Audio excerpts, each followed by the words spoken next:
In 1977, the Voyager 1 space probe was launched to study the outer solar system. The two Voyager space probes have become the longest operating spacecrafts in spaceflight history. 41 years later, Voyager 1 is now 21 billion kilometers from Earth and traveling at 61,000 kilometers per hour. Despite Voyager 1 being the farthest man-made object from Earth, we are still able to communicate with the space probe on a regular basis.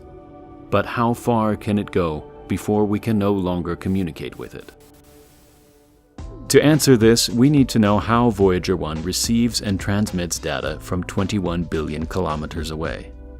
A 20 kilowatt signal is transmitted from Earth to Voyager 1 using radio waves.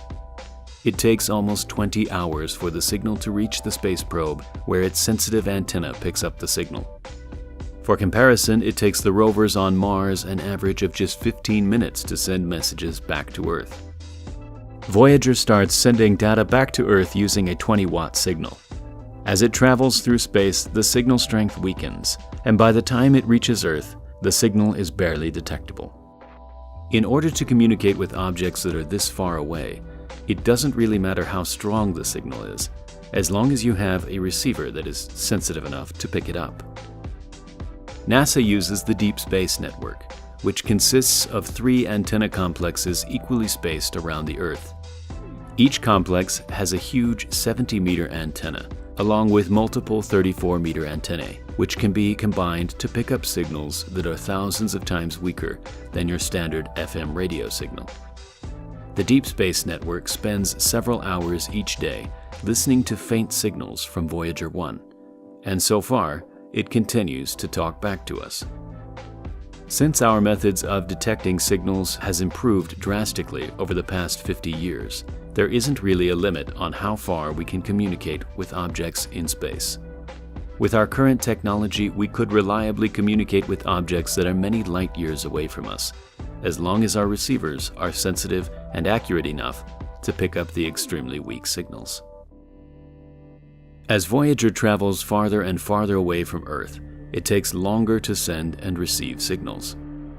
The signal strength also gets weaker, and data rates become slower, making it harder and harder to communicate with the spacecraft.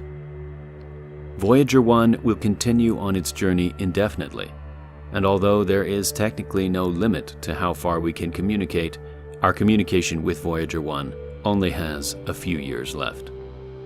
Since Voyager 1 is nuclear-powered, the electrical power weakens each day. In 1990, in order to save power, engineers turned off the spacecraft's camera after Voyager 1 took the famous pale blue dot image, which showed Earth as a tiny blue pixel against the darkness of space.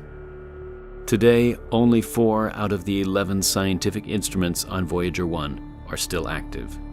These instruments are being used to collect data on magnetic fields, solar winds, and cosmic rays outside our solar system.